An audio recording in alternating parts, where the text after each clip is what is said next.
Hello everyone and welcome back to Venue Diagram. I'm Clay and this is yet another Bob Dylan tier ranking, this time of Bob Dylan's albums of the 2010s. As we left off last time, we had ranked all of the albums from the 1960s, 70s, 80s, 90s, and 2000s, and now it's time to jump headfirst into the 2010s, which involves a lot of interesting experimentation, especially with the Americana works from Dylan. You can see all of the albums that we've already ranked here on the tier list, and you can see the tier list categories, which I've explained in the last couple of videos. I'm not going to do that again now, but you can check out those videos if you want the explanations for why these categories are named what they are. So next we have the next volume of the bootleg series, which was also released on October 15th, 2010. This is the Whitmark Demos 1962 to 1964. Now this includes a bunch of demo recordings on piano of some of Dylan's classic songs. It includes some of the songs that were released previously on Bootleg Series 1 through 3, and some of the songs that are released on that last album at the same time. So there's a lot of different ways to get some of these songs, whereas some of the songs, especially the demo recordings, are not available anywhere else at all. And so it makes it quite the embodiment of what I think has become the issue with the bootleg series at this time, right? So you've got this era of Dylan, which is pretty well covered, and you have a lot of releases of tracks that have either already been released or already accessible in other ways, and there's a lot of other stuff that I think you couldn't really get to.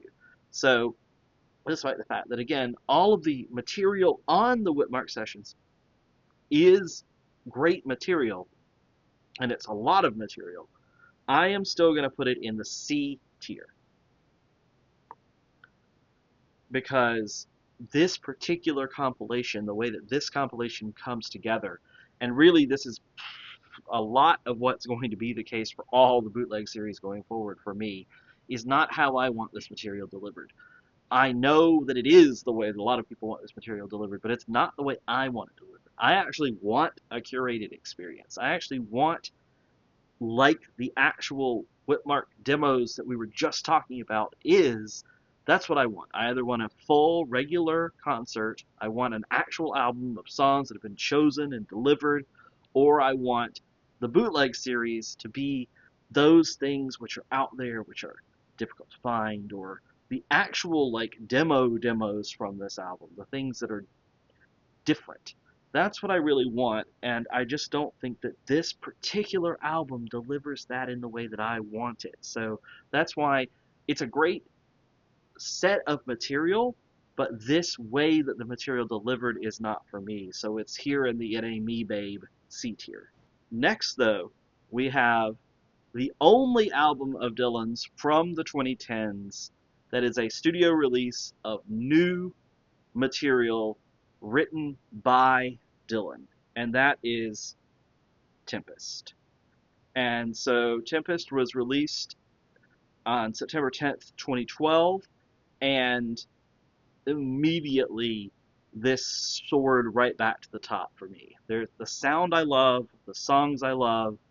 I know I talked a lot about how I don't love Together Through Life. It's basically takes the sound that I didn't like from Together Through Life and got rid of that, and brought in the sound that's basically the sound of the band that's been the sound the entire time, which I had been hoping they brought to the album, and they did. They brought that to the album, and it's basically been on the album since then.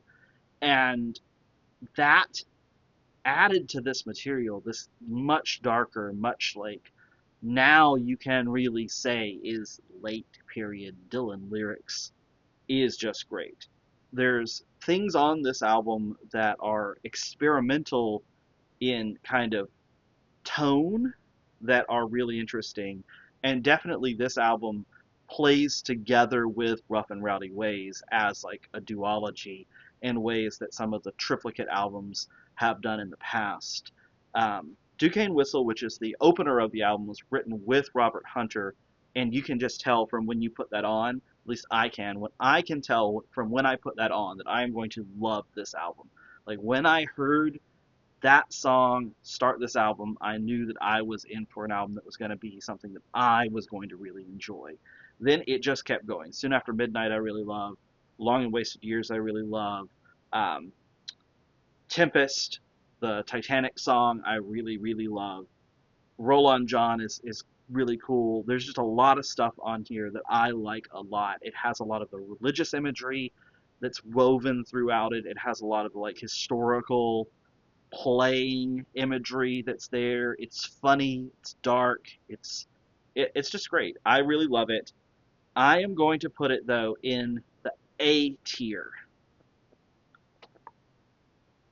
because I don't think it quite hits the heights of Love and Theft or Modern Times or the early periods of Dylan's best albums, but it does play up there with Time Out of Mind to me. It's another Time Out of Mind. It has that type of feel. It has that type of reinvention because I think it's reinvented the studio album feel, which is going to be the studio album feel that's coming for these rest of the albums of the decade. And I think it does a really great job of that, and I just think this is a really solid album through and through. Next, we have Bootleg Series Volume 10, which is the complete self-portrait, which I do have right here on CD. And this one has, again, a dual sense of identity to me. Because first, I really do think it is better in many, many ways than the released 1970 version of Self-Portrait. There are songs that are better. There are different versions of songs that are definitely better than the versions of the song that were on the original album. There's a whole lot of stuff to like on it, but it's the complete sessions. There's no curation really to speak of in the album at all. So there's a whole lot of stuff that is not good that is also there. And so it has ups and downs, and it gives you a fuller sense of what was going on, which I really like and I think was a good move for this album. But again, it's continuing the trend of the bootleg series not doing what I want the bootleg series to do. And no, they're not. Well, I was about to say they're not releasing the bootleg series for me, but if they're not releasing the bootleg series for me, who are they releasing the bootleg series for? Right? They're releasing the bootleg series for me. They are, because those of us who are watching this video and making this video and talking about these things are exactly who they are releasing the bootleg series for. So it's not what I wanted out of it. I'm sure it is what some of you wanted out of it. There are great things on it. I really do like it. It's definitely better than the original Self-Portrait, but only a little bit, because the highs are much higher. The lows are the same lows because they're still the same songs. So I am going to have to put Bootleg Series Complete into the C tier. And then next we have Bootleg Series Volume 11, Basement Tapes Raw and Uncut, which is again the same thing but for the basement tapes. And I'm not going to go through the exact same determination again. However, I will say with the basement tapes, there are a whole lot more songs which were unreleased and haven't been covered in the same way and were not on the original album. So I do think that the idea of having a basement tapes that is more complete and has more of the sessions has a bigger appeal to me from it. And so this version of the bootleg series of the basement tapes is a level up from the self-portrait sessions. So I'm going to put the bootleg series volume 11, the basement tapes raw and uncut, into the B tier. Now we've reached February of 2015, and perhaps just behind the Christmas in the Heart album, the strangest release from Dylan that we have had, which is Shadows in the Night, which is the Sinatra album. And the thing about this album is it's really fascinating. And I do like this period of Dylan. These songs are interesting, right? Like hearing Dylan sing Some Enchanted Evening is fascinating. Hearing Dylan sing What'll I Do is fascinating. Just starting it out with I'm a Fool to Want You is really, really interesting, and the way that you're drawn into it is great. Again, this musical period, the band, the setup, the Americana feel, again, when you go to see the concerts of this era as well, and I think I saw Dylan twice during this period, the entire thing is incredibly compelling, and this album is a part of that. This album does have these really great, really compelling moments to it, but it is a lot of Dylan singing standards. And again, that's not exactly what I want. The feel is right. The songs are interesting, but it's not essential. That's how I feel about this album. That's how I feel about this entire experiment in general. And so I'm going to put Shadows in the Night in the C tier as well, because again, this is a fascinating experiment. It's something that I think is interesting and I'm glad has been done, but it's not exactly for me. Now we have Bootleg Series Volume 12, The Cutting Edge, which are these songs from 1965 to 66. This bootleg series is, again, a lot of things that are a lot of songs from these sessions, a lot of other material, other versions of songs that we have a million different times in a million different ways. But because, again, the material itself is so compelling and is such an essential part of the Dylan mythos, I do think it moves it up a level above the other two that we have been talking about that are in this same type of release zone. So it keeps moving up. So we have the Basement Tapes in the B tier, so I'm going to put this one in the A tier. But it is straddling that line between the A and the B tier to me because it's really great material, and I really like that we have it all released. But again, a lot of these things have been released in other places and have been kind of released out. And again, I would prefer different delivery system for a lot of them. Fallen Angels is next, and Fallen Angels, like Shadows of the Night, is a studio release of Dylan singing standards. Songs like Young at Heart, All or Nothing at All, That Old Black Magic, just really classic, really part of the American songbook music. And I do think I like these songs slightly more overall than the songs on Shadows of the Night. So I am going to put it one level up in the B tier because of that, even though it's basically the same. It's the same positives and the same negatives, all in the same album, in the same period, and everything that's happening with both the studio releases and the bootleg series releases during this period are all very similar. You have the studio releases going down this American songbook understanding and the bootleg series going down this Dylan songbook understanding. And I do think that's intentional. I do think that there's a full repertoire understanding coming together of where all of these songs have come from and why they've come together and how it is that they've built upon each themselves and how the art form itself and Dylan's role within it is built and comes together in a very unique and artistic way. It's just as individual albums that doesn't create a specifically compelling sense for a lot of them. Now we have the live 1966 recordings and the real Royal Albert Hall 1966 concert. The real Albert Hall 1966 concert, released December 2nd, 66. The live recordings, which includes that concert, released in November. These are more in line of what it is that I'm kind of wanting, right? Like, I'd rather have official releases of specific concerts.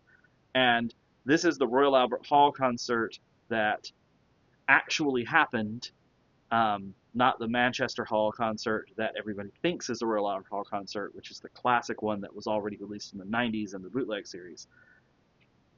The 66 live recordings, the 66 tour is a classic part of Dylan. It's essential. All of these things are definitely part of what it is that we want to have, and all of those things are necessary.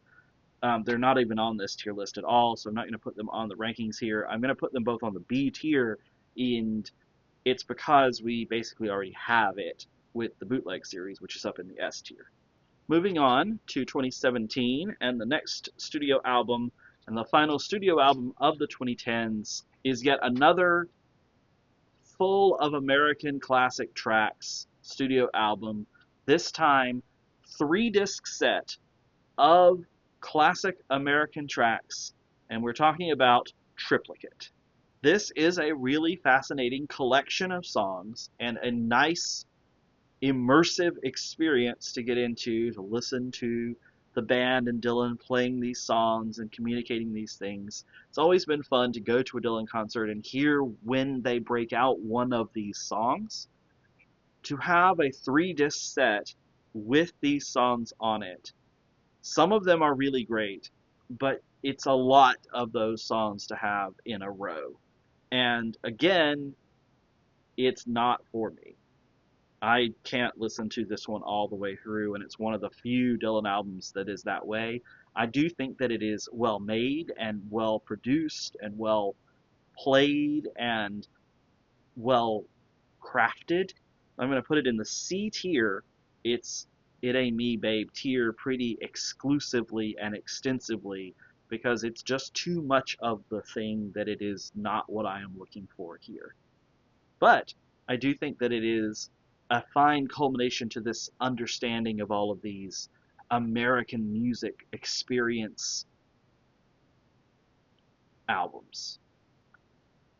We have the Bootleg Series Volume 13, Trouble No More, 1979 to 1981. This one is a lot of songs and a lot of songs from an era, but it's from an era, 79 to 81, that I don't think has been covered as much as a lot of these other eras, and I think it's really great that we get this bootleg series that's kind of focusing in on that Christian period, Budokan concert period of Dylan's experience.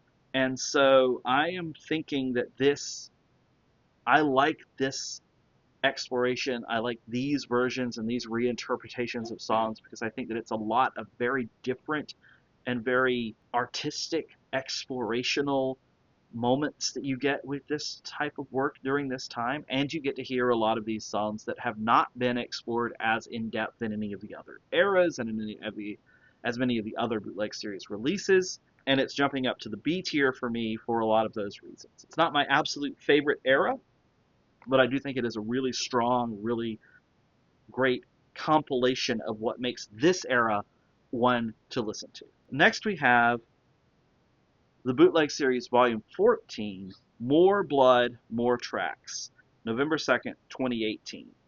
And this one, despite the fact that it breaks everything that I have just said, is all of the songs from Blood on the Tracks. And considering it is my all-time favorite album, and there's a whole lot of stuff happening on it, and a whole lot of different interpretations of things that are going on, when you get this in-depth, and you can have this many versions, and you can go this deep in something that I love that much, it actually turns around again, and takes something that maybe wasn't for me in form, and makes it again for me. And so I'm taking More Blood, More Tracks, and moving it all the way up to the A tier. Doesn't quite make it all the way to the S tier because it's still a whole lot of stuff that is not absolutely essential, and I want to reserve the S tier for those things, but it's definitely A tier because it is absolutely essential material, so that's where I'm putting it. The Rolling Thunder Review 1975 live recordings also going in the A tier. Similar reasons. Absolutely essential material. We already have a Rolling Thunder Review bootleg series that is in the S tier, so I don't want to put two of the same thing in the S tier, but I am putting this one in the A tier.